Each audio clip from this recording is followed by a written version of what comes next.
Start करते हैं, कहानी को बढ़ाते हैं आगे। ठीक है, special officer for the linguistic minority, special officer for the linguistic minority. Article 350 deal करता है। Article 350 B is there for special officer for linguistic minority. ठीक है, special officer for the linguistic minority. Same काम है इसका भी। ये देखेगा कि जो लिंग्विस्टिक माइनॉरिटी है एक स्टेट में, कौन सी होती है लिंग्विस्टिक माइनॉरिटी? वो लोग जिनकी लैंग्वेज की कंपैरिजन में स्टेट में कम मात्रा है। फॉर एग्जांपल, अगर मराठी स्पीकिंग लोग कर्नाटका में रहने लग जाएं तो कन्नड़ से कम हो जाएंगे, है ना, तो लिंग्विस्टिक माइनॉरिटी में आ जाएंगे। समझ आ रही है? जैसे मलयालम वाले लोग यूपी में रहने लग जाएं तो लिंग्विस्टिक माइनॉरिटी में आ जाएंगे। तो ये बंदा ये देखेगा special officer for the linguistic minority कि जो इनके लिए सेफगार्ड्स हैं लिंग्विस्टिक माइनॉरिटी के लिए वो ठीक से इंप्लीमेंट हो रहे हैं या नहीं हो रहे हैं। अगर उसको लगेगा कि किसी भी लिंग्विस्टिक माइनॉरिटी के खिलाफ डिस्क्रिमिनेशन हो रहा है तो इसके पास पावर है एक्शन लेने की। ठीक है, एक्शन लेगा वो। So he is responsible for the all the safeguard to implemented in एक क्रॉस चेक करने के लिए बंदा है। ठीक है, अपनी रिपोर्ट किसको देगा? प्रेसिडेंट साहब को। ठीक है, स्टेट की स्टेट गवर्नमेंट को दे देगा। ठीक है ना, ये कहानी बेसिक है, छोटा सा पार्ट है लिंग्विस्टिक माइनॉरिटी का, लिख लो इसके बारे में। और हाँ, ये जब कॉन्स्टिट्यूशन बना था तब नहीं था। At the time of constitution he was not present. देखो आर्टिकल 350 बी है, दिख रहा है? बी यानी ऐड करा अलग से, अमेंडमेंट किया है। समझ आ रही है? तो ये कब बना था? 7th constitution amendment act. क्या होता Sudhir 7th constitution amendment act में? ये बना था, ये आर्टिकल 355 ऐड किया था लिंग्विस्टिक माइनॉरिटीज के लिए। क्या हुआ था? हुआ तो बताइए। ये तो पता नहीं ना, तुम्हें तो अभी जान रहे हो। ऐसा क्यों पूछ रहा हूं मैं? लैंग्वेजेस अबे हो भैया मैं बताऊं। हाँ, भैया, वो कमीशन बैठा था ना। Yes, state reorganisation commission on the basis of languages. तो वही है, उसने बोला था वन लैंग्वेज वन स्टेट नहीं बनाएंगे हम लोग, वरना पंगा हो जाएगा। तो कोई ना कोई तो माइनॉरिटी ग्रुप में आएगा। तो उस केस में इस बंदे को ऐड करा गया कि जो भी कुछ बच्चे या कुछ बंदे जो दूसरे स्टेट में रह गए हैं लेकिन उनकी लैंग्वेज कम है, in that case they will have the protection against the majority action. समझ आ रही है कहानी?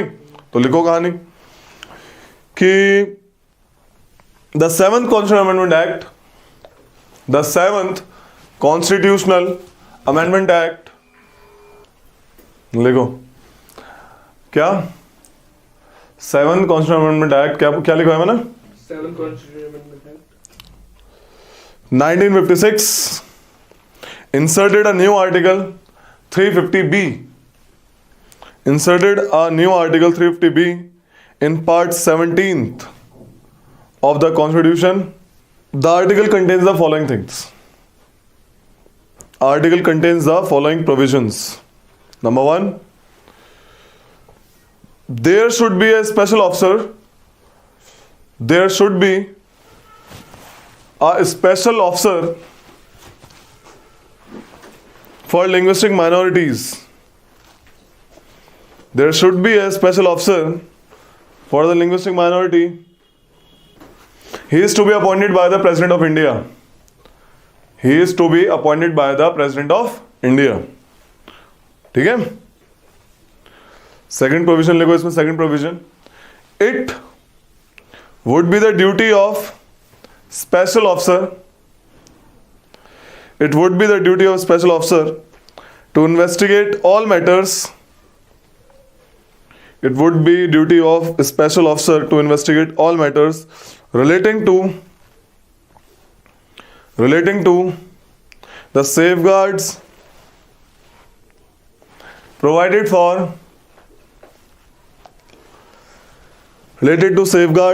for linguistic minorities under the Constitution of India. He present his report to the President at different intervals of time. He presents its reports to the President at different interval of time when President requires. जब President मंगाएगा वो देगा। ठीक है, और president उस report को कहां रखेगा? पार्लियामेंट में। ठीक है, the president should place all such reports before each house of the parliament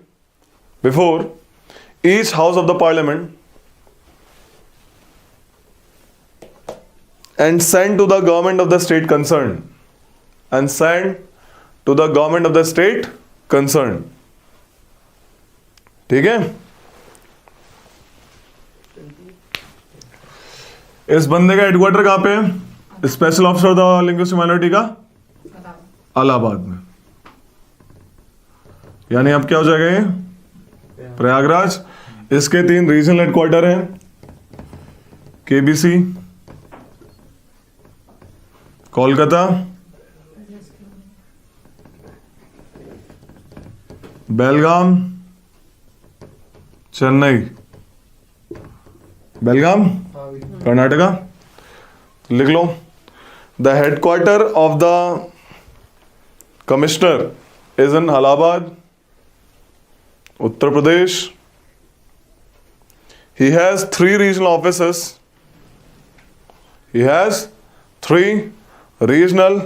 offices.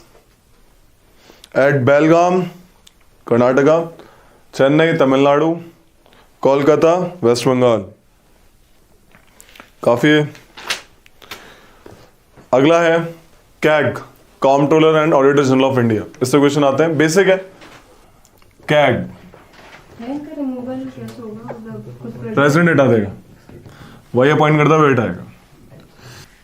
Article 148, 148। तो कैग है भाई। कैग जो है, कैग के बारे में पहले थोड़ा जान लेते हैं, क्या कहानी है क्या नहीं है। कैग जो कैग है आपका, his office is made up under the constitution under article 148। ठीक है, सिंपल सी बात, ये क्वेश्चन आता है बहुत बार, किस article under office of CAG आता है। थोड़ा कुछ इंपॉर्टेंट आर्टिकल है, सारे नहीं याद करने, कुछ कुछ याद करने। ठीक, खास करके कॉन्स्टिट्यूशनल बॉडीज के। पहली चीज, क्या काम होता है? इसे काम का एक बड़ा प्यारा सा नाम है, गार्जियन ऑफ पब्लिक पर्स। क्या है? Guardian of public purse. इसका नाम तो वैसे पूरा है controller and auditor general of India, but इसका मेन काम और सिर्फ काम कंट्रोलर का नहीं होता, इसका काम होता है ऑडिटर का बस। ठीक है, ये तो बस सुपरफिशियल हमने, क्योंकि कैग का जो ऑफिस आप कहना कि हमने ना ये सब चीजें कहां से लिए? ब्रिटिशर्स से लिए, है ना। ब्रिटिशर्स मतलब कि उनके कॉन्स्टिट्यूशन इन्फ्लुएंस होके, उनका भी पार्लियामेंट्री सिस्टम है, हमारा भी पार्लियामेंट्री सिस्टम है, तो मोस्ट ऑफ द स्ट्रक्चरल चीजें हमने वहां से उठाई है, राइट। तो उनके पास भी ऑफिस ऑफ कैग है, जिसका पक्का ये दोनों काम है, कॉम्प्ट्रोलर और ऑडिटर का भी काम है। समझ आ रही है कहानी? कॉम्प्ट्रोलर का मतलब क्या है?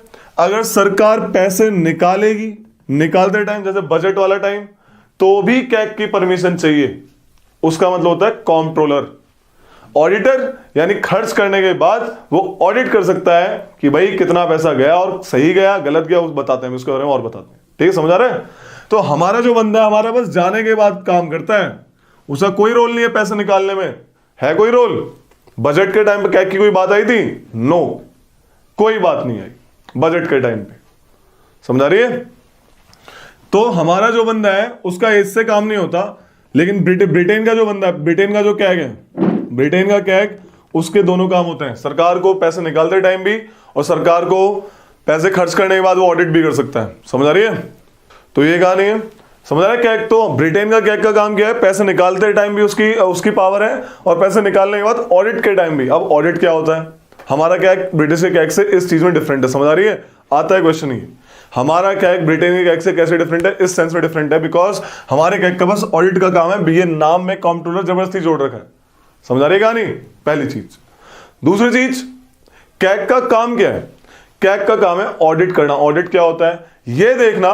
तो मैंने बताया कि कैग 3 रिपोर्ट देता है, report on appropriate account, report on finance account, report on public undertakings. क्या होता है एप्रोप्रिएट अकाउंट? पैसा डालने वाला, जैसे पैसे हम डालते हैं, तो वही जो मैंने। बिल्कुल गलत। बिना एप्रोप्रिएशन एक्ट के सरकार पैसा नहीं निकाल सकती। जितनी भी डिमांड्स और ग्रांट हुई हैं, जितनी पॉलिसी मेकिंग हुई है, जितना भी अप्रोप्रिएशन निकाला है, सरकार ने पैसा जो निकाला है उसके ऊपर और उसने कहां पे लगाया है वो कैग देखेगा।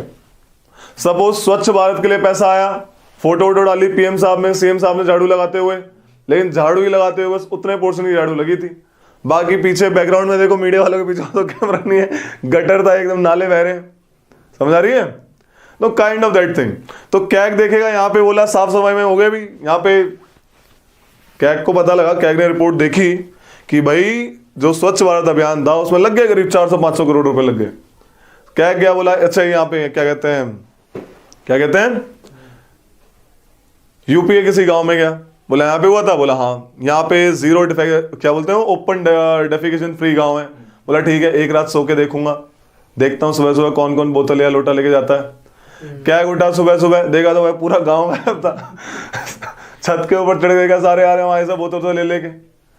तो उसने देखा कुछ काम नहीं हुआ है, समझ आ रही है? तो कैग जो है ये काम करता है, अपनी रिपोर्ट देगा वो कि भाई गलत है ये, तो भैया आपने ये काम गलत किया, समझ आ रही है? दूसरा काम क्या उसका, फाइनेंस अकाउंट में कितना पैसा आया और सरकार ने कितना पैसा किसी को ग्रांटेड मतलब किसी भी सेंस में दिया हो, डिसबर्स किया हो, incoming and disbursement finance account देखता है, मेनली टैक्स के द्वारा कितना पैसा है। सो ये जो दो रिपोर्ट है, finance account and appropriation account, ये कौन देखता है एट द एंड? कैग किसको देता है? प्रेसिडेंट को। प्रेसिडेंट कहां पे ले करेगा उसको? पहले पैक पार्लियामेंट में तो ले करेगा, वहां पे पब्लिक अकाउंट कमेटी देखेगी उसको, पार्लियामेंट जो committee public account committee, right? And there he will act as guide, philosopher, friend, बताया था मैंने एग्जांपल देके। अगला क्या देखता है? सरकार की जो भी सरकारी कंपनियां चल रही हैं, ओएनजीसी वगैरह है ना, ओएनजीसी हो गई, गेल, सेल, ये जो कंपनी चल रही है सरकारी वैसे चल रही है, इनपुट कहां से आ रहा है? कौन इनको स्पॉन्सर कर रहा है? सरकार कर रही है। तो सरकार स्पॉन्सर कर रही है, क्या वो पैसा लीगली तरीके से आया है? कहीं एक्स्ट्रा इतना पैसा दिखा उसमें सारा लीगल था, या फिर कहीं और अंबानी सपोर्ट कर रहा है कहीं से अलग से, दाऊद इब्राहिम का पैसा तो नहीं आ रहा, समझ आ रही है? तो लीगैलिटी देखता है पहली चीज, और साथ में ये भी देखता है कि एक्स्ट्रावेगेंस, करप्शन वाली चीज तो नहीं हुई है। दोनों काम देखता है कैग। कैग की कहानी सुनो बस और भी अच्छी, ठीक है? That's why is called guardian of public purse. Public purse का गार्जियन है कैग, हमारा जो कैग है, समझ आ रही है? हमारा जो कैग है वो पब्लिक पर्स का गार्जियन इसलिए है। लेकिन इसके बेचारे के बड़ी दिक्कत आती है। देखो पहले इसकी कहानी सुन लो कि इसको अपॉइंट कौन करता है? President. President will appoint him, पहली चीज, हटा नहीं सकता, लेकिन अपनी मर्जी से, अपनी मर्जी से अपॉइंट तो कर देंगे, हटा नहीं सकते। हटाएंगे कैसे? As per the supreme court के जज की तरह। Very good, most of the लोग ऐसे ही हटेंगे, समझ आ रही है? As per the removal of supreme court, जज of supreme court, same basis पे इसको हटाया, प्रूव्ड म्यूजियर इनकैपेसिटी, ठीक है? वही 3 बंदों की कमेटी वगैरह। कौन 3 बंदे? चीफ जस्टिस या फिर सुप्रीम कोर्ट का जज। Very good. हाई कोर्ट का चीफ, मतलब कोई भी जज चीफ, हाँ कोई भी हाई कोर्ट का चीफ जस्टिस, और एक वो distinguished jurist in the eyes of president, समझ आ रही है? इस केस में हटेगा, समझ आ रही कहानी? तो हटाने का तरीका महंगा है ना? तो ये कहानी है। तो इसलिए यानी कि इसको ऑफिस को, इसको पावर है, इसका ऑफिस को पावर है, हटा मतलब हटाने में मुश्किल है। तो ये बंदा अपने मन की अपने हिसाब से कर सकता है, इसको जो लगेगा करेगा। एक और बात, एक बार कैग बनने के बाद दोबारा आप गवर्नमेंट ऑफिसर में नहीं, गवर्नमेंट ऑफिसर नहीं बन सकते। The government of India not include you for the further office, ये साफ साफ बात बोली, एक बार बने खत्म, ठीक है? तो this is the guidelines for the CAG. Apart from this, CAG का ये काम हो गया, ठीक है? ऑडिट रिपोर्ट वगैरह बनाई इसने। ये not even central government, it also like do the same thing for the state government, any government body उसके लिए काम करेगा। इतने से इस पे क्वेश्चन आते हैं बस कि किस कमेटी का गाइड, फिलोसोफर, फ्रेंड है उस कमेटी का, कौन हटाता है, कौन बनाता है, ये क्वेश्चन आते हैं। कोई भी बंदा कैग बन सकता है, एनीबडी, ठीक है? This is the case with CAG. समझ आता है इतनी सी बात? 3 रिपोर्ट देता है, बहुत बार क्वेश्चन आता है, कितनी रिपोर्ट देता है? 3 रिपोर्ट देता है। भैया जो डिफेंस बजट आता है उसमें है कैग का रोल है? सब कुछ बजट में नहीं है, बजट में खर्च होने के बाद आपने ये रुपया खर्च करा, टैंक वैंक खरीदे, रफेल वगैरह खरीदा, सही रुपये में खरीदा है, महंगा करके खरीदा, कैग बताएगा। आई तो थी ये बोफोर्स स्कैंडल कैसे हुआ, कैग की रिपोर्ट ने भी देखा होगा इसको, कैग ने भी सलाह दी होगी। कोई भी चॉपर वगैरह किसी की भी डील हो रही है, कैग देखेगा उस डील को बाद में, लेकिन होने के बाद यानी क्या वर्ड है, पोस्टमार्टम वर्क करता है ये, इसकी लिमिटेशन है बेचारी की कि ये पहले बोल नहीं सकता, होने के बाद ही बोलेगा।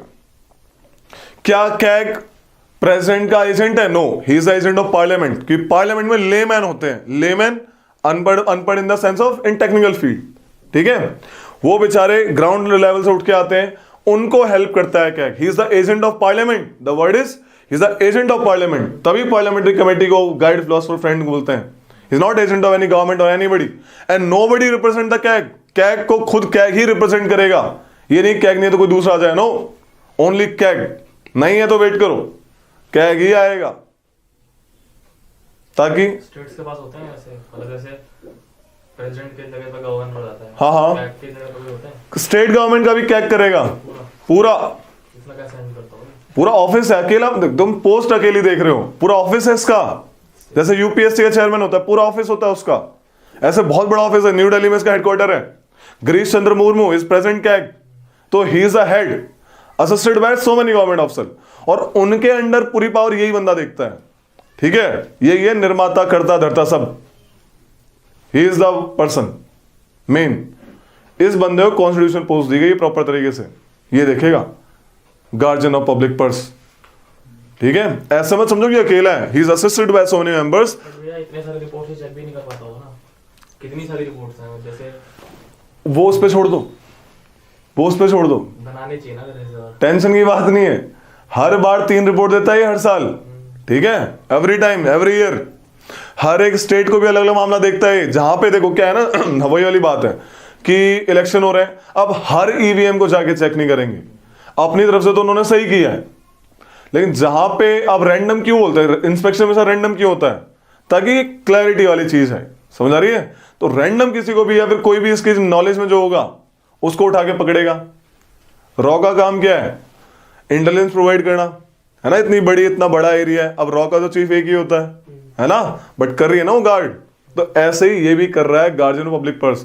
एक चीज जो इसके लिए मतलब जो ये नहीं देखता, वो देखिए हिम्मत सिंह वाली मूवी स्पेशल ऑप्स, देखिए स्पेशल ऑप्स की सीरीज, उसमें जो एजेंट्स वगैरह जो सैलरी निकालते हैं, है ना, तो वो लेकिन वो like not to be declared ऐसा वाला जो सिस्टम लिखा होता है, बोलता है ना साफ साफ, तो उसको नहीं देखता है, सीक्रेट सर्विसेज के फंड को नहीं देखता, बस उसको एक्सेप्ट कर लेता है, अगर चलो बोलो ओके खत्म, ऑडिट नहीं कर सकता, ऑथराइज नहीं, एजेंट कितना बढ़ा सकता है, ठीक है, तो he is not authorise to do the audit of the secret service fund, okay, वही है, क्या बोलते हैं उसको, सिक्योरिटी रीजंस, राइट, ये नहीं करता, बाकी सारे काम करेगा ये बंदा। स्पेशल ऑप्स, अच्छी सीरीज है हिम्मत सिंह, तो लिख लो कैग, समझ आया कैग है क्या एट द एंड, हमारे नाम में बस नाम में बड़ी गलती है, कॉम्प्ट्रोलर है नहीं, क्योंकि पैसा निकालने में इसका कोई हक नहीं है, कोई रोल नहीं है, निकलने के बाद ऑडिट करने में, कि खर्च करा तो ऐसे कैसे करा, मुझे देखना है, आपने रिपोर्ट दी है इतने पैसे लगे, जैसे कोई वाली घर में आप पेंट करवाते हैं, पापा देखते हैं ना कितने रुपए का पेंट आया, तुम लेने गए, पेंट इतने का आया, चाहिए लो स्लिप दिखा दी, अब स्लिप बनवा के लाए तो वहां से 500-600 की, अब पापा गए उसी दुकान पर, उसने सच बता दिया कितनी इतनी बात थी, पकड़ लिया, समझ आ रही है, ये काम नहीं होना चाहिए, तभी पुल गिर जाते हैं, पुल जो बनते हैं उसमें पैसा लगता है मस्त वाला, कि ऐसे मतलब ऐसा पुल की मार के 10 पीढ़ी चली जाए पुल नहीं गिरेगा, और 6 महीने में गिर जाता है, कि पैसा खा लेते हैं लोग, ठीक है, सो यही कहानी है, बहुत बड़ी चीज है ये, कैग का होना बहुत जरूरी है, लेकिन इस बेचारे का एक और दिक्कत क्या है कैग की, बताओ, बेचारा बोल रहे हैं हम लोग, ही is a constitutional office, okay, इसकी दिक्कत क्या है, इसकी एडवाइजरी मतलब कि बाइंडिंग नहीं है, इसने बोला इन्होंने करप्शन किया है, बोला ठीक है हमने सुन लिया, अब हम एक्शन लेंगे, हम कौन, पार्लियामेंट, ठीक है, पार्लियामेंट एक्शन लेता है इनके एडवाइस पे, और इसकी एडवाइजरी है, इसकी जो बातें हैं वो एडवाइजरी है, बाइंडिंग नहीं है, बाइंडिंग जो एक्शन, ये एक्शन नहीं लेता, किसी को पता लगा यहाँ पे करप्शन हुआ है, सब कुछ बता दिया, एक्शन नहीं ले सकता है, बताने के लिए एजेंट है पार्लियामेंट का, पार्लियामेंट करेगा जो भी करेगा, ही इज द एजेंट ओनली, ठीक है, अगर वर्ड आएगा कि CAG is the agent of parliament, बिल्कुल सही है, समझ रही है, कैग के बारे में लिखते हैं, चलो CAG, the constitution of India, the constitution of India under article 148 provides for the independent office of CAG, provides for the independent office of CAG, कितने साल के लिए बनते हैं? ये तो नॉर्मल है, 6 साल 65, विच एवर इज अर्लियर, है ना? बता देंगे इसको भी आगे। ही is the head of Indian audit and account department, ठीक है। ही is the guardian of public purse, बहुत प्यारी लाइन है। ही is the guardian of public purse. हाँ भाई, क्या नाम है इसका? डबल बैटरी, थैंक यू यार। बैटरी तो मुझे ये बताओ कि अबे ऊपर तो देख लो, अभी 1 सेकंड आ गया। बताओ मुझे कि who is the balancing wheel of fiscal federalism? Balancing wheel of fiscal federalism, federalism. तुम सोचो जब तक आगे लिखते हैं। क्या लिखवाया रे? Guardian public purse and controls the entire financial system of a country and controls the entire financial system of a country ये ऑप्शन मिलेंगे? At both the levels, at लिख लो, एट बोथ द लेवल्स, ये तो लिख लिया। Financial system of country. At both the levels. ये financial वो कमीशन है ना उसका आंसर? मिल गया ऑप्शन, आंसर ही दे दिया उसने। क्या दिया भाई? सेंटर एंड स्टेट्स अपॉइंटमेंट लिखते हैं। बांट नहीं रही है बे, क्या पैसे वाले का फाइनेंस कमीशन? लेना भैया, मैं समझ हैं? रहा हूँ ना, बस ठीक है। The CAG is appointed by the President of India.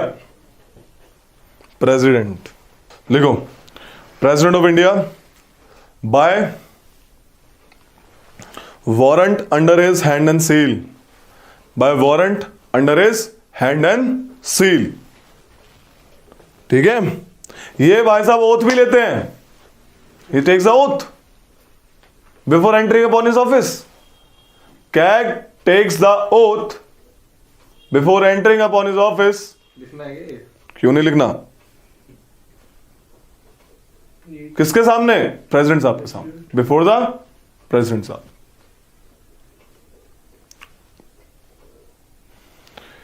He is appointed for 6 years or 65 year of age, whichever is earlier. लिखो, 6 साल 65 साल लिख लिया। रिमूव कैसे होगा? या तो रिजाइन कर सकता है, रिजाइन तो नॉर्मल। देखो यार, एक बात बताता हूं, जो बंदा जिसको अपॉइंट करेगा उसी के सामने रेजिग्नेशन लेटर जाता है, ठीक है? इतना एक कॉमन सेंस लगाना, ठीक है?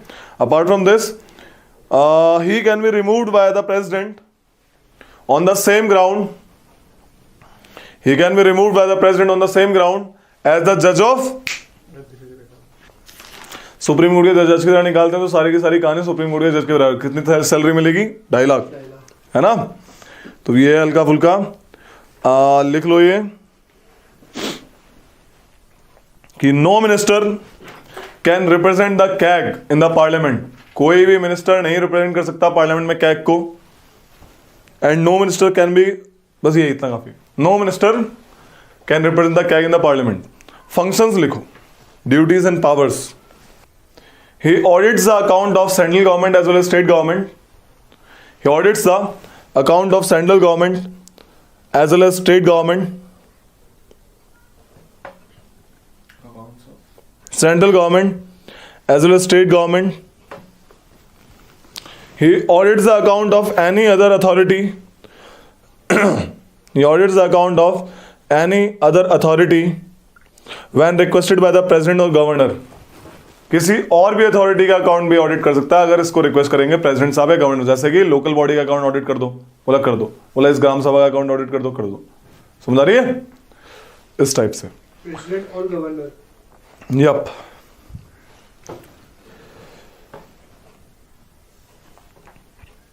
He act as guide, friend, philosopher of public account committee. लिखवाया हुआ है, दोबारा लिख लो। He act as guide, friend, philosopher.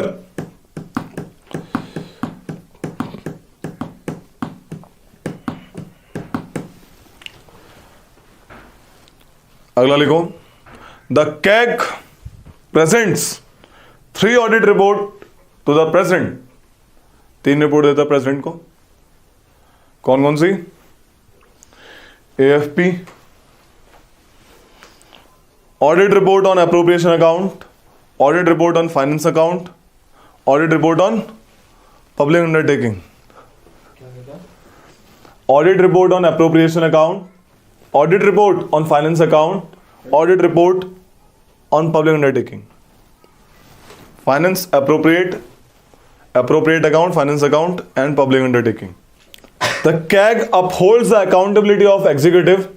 क्या होता है मेन काम, इसका रोल क्या है? CAG upholds the accountability किसकी? एग्जीक्यूटिव की. ये लास्ट चैप्टर है.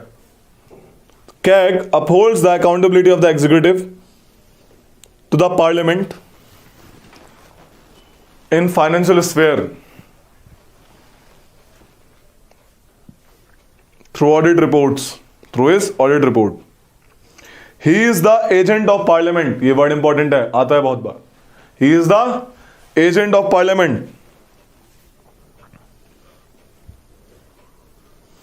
and conduct audit on behalf of parliament. Therefore, he is responsible only to parliament. ठीक है. ब्रिटेन वाला लिखवाना है, लिख लिया है ना, कोई दिक्कत नहीं है. ब्रिटेन का क्या है और हमारा क्या कैसे डिफरेंस है? हमारे यहाँ बजट आता है, उनके में पैसे निकालने के लिए भी उनको चाहिए मामला कैग की परमिशन. ठीक है. बाकी कोई ऐसा इसमें देख लेना. बाकी अटॉर्नी जनरल ऑफ इंडिया, बहुत छोटा सा टॉपिक है. Attorney general of India, attorney general of India, attorney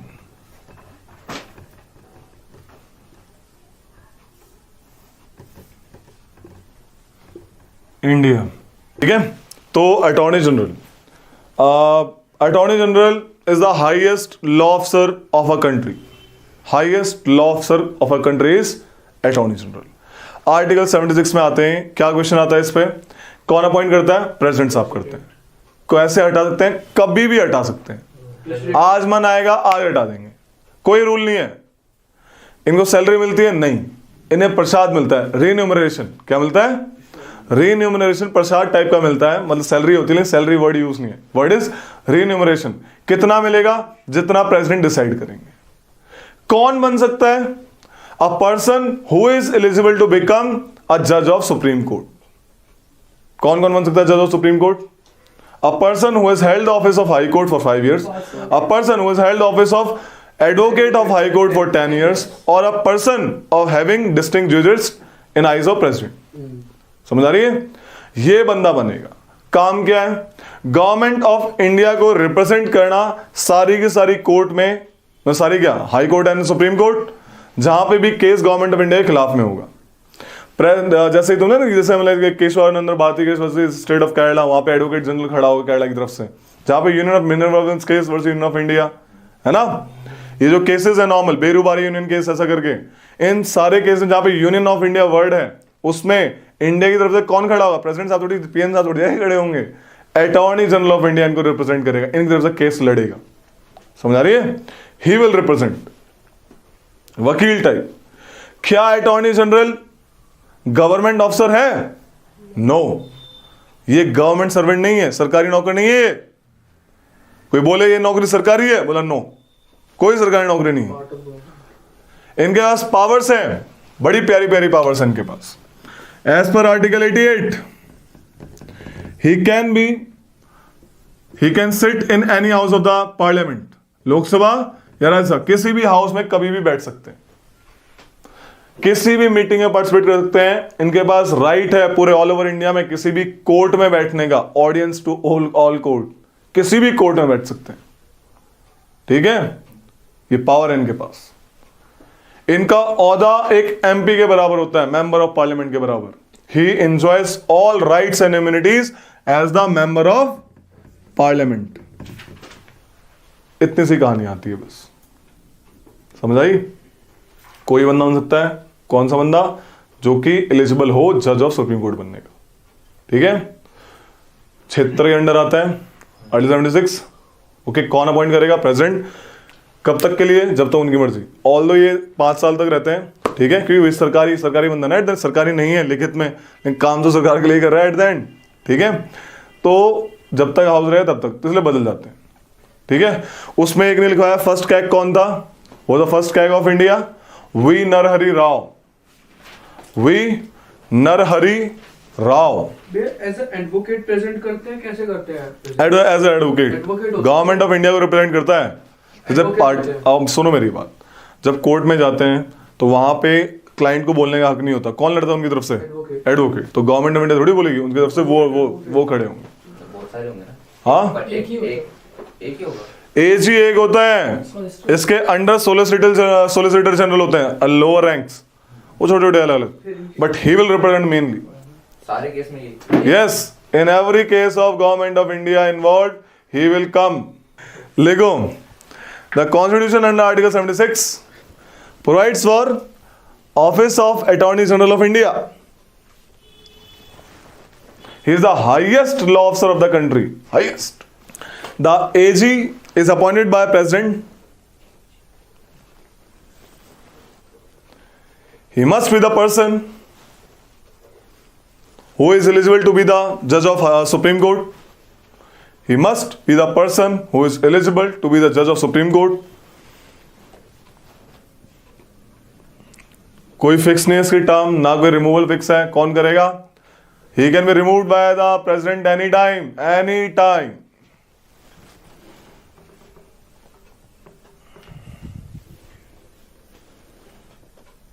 He receives such remuneration. He receives such remuneration Prasad type कितना? केसेस के हिसाब से होगा। as president may determine.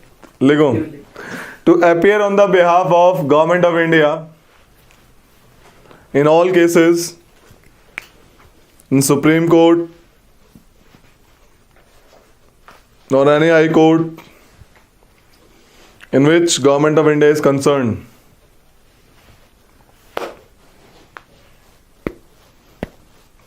President advice लेता है सुप्रीम कोर्ट से, पता है ये बात है ना? प्रेसिडेंट की पावर है, क्या वो एडवाइस बाइंडिंग होती है प्रेसिडेंट पे? बाइंडिंग नहीं होती। कौन सा आर्टिकल में लेता है? तो प्रेसिडेंट जाता है एडवाइस, एज ही जाता है, ठीक है, एज ही जाएगा एडवाइस लेने के लिए। भाई एजी जाता है या फिर सुप्रीम कोर्ट के जज से भी ले सकता है? एज ही जाता है सुप्रीम कोर्ट के जजेस के पास कि प्रेसिडेंट साहब ने बोला है एडवाइस दो, ये बोल रहा हूँ। एक दिन कहा था कि 143 वो आते हैं, सीजे आते हैं हाँ, वहाँ से। सीजीआई और सुप्रीम कोर्ट के जज से ले सकता है। बता रहा हूँ मैं, एक आने नहीं, मतलब एग्जैक्ट पॉइंट ऑफ कांटेक्ट कौन है उन दोनों के बीच का, एज ही है। अब वो जैसे तुम डॉक्टर के पास जाते हो, ठीक है, लॉ की नॉलेज। यस वही बोल रहा हूँ मैं। तो वहाँ पे मेडिकल तुम्हारा ये हुआ, फलाना हुआ है, या अल्जाइमर फलाना, 3-4 मेडिकल टर्म बोलता है, समझ आती है, फिर वो सीधे पास कहता है कि भाई ऐसा ऐसा होगा, फलाना होगा। तो as he will handle all this, ठीक है। लिखो कि to represent the government of India, to represent the government of India any reference made by president, any reference made by president, पढ़ लिया रे, एज पर आर्टिकल 143, गुड, ऐसे बंदे बढ़िया लगते हैं।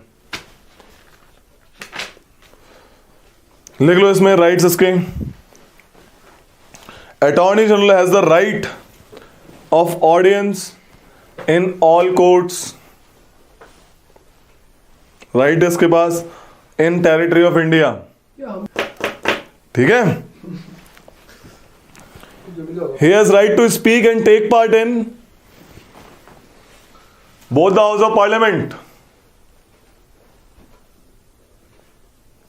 He enjoys all the privileges and immunities. He enjoys all the privileges and immunities available to the MP, Member of Parliament. लिख लो, the post of AG is do not comes under government servant and is not debarred from private legal practice. Side business भी कर सकता है। Advocate general जो होता है under 165, same कहानी, but state governor, state legislature. जैसे यहाँ पे एजी सेंटर के लेवल पे काम कर रहा था, वहां पे एडवोकेट जनरल ऑफ स्टेट है, ठीक है। लिख लो, under article 165 there is advocate general of state act as highest law officer of the state। सारी कहानी सेम है, जहां जहां प्रेसिडेंट लिखा था वहां गवर्नर कर लेना, और जहां पे पार्लियामेंट लिखा था वहां पे स्टेट लेजिस्लेचर कर लेना. As per article 165 there has to be the advocate general of a state.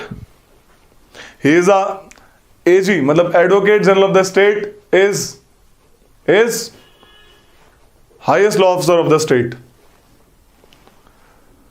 ठीक है.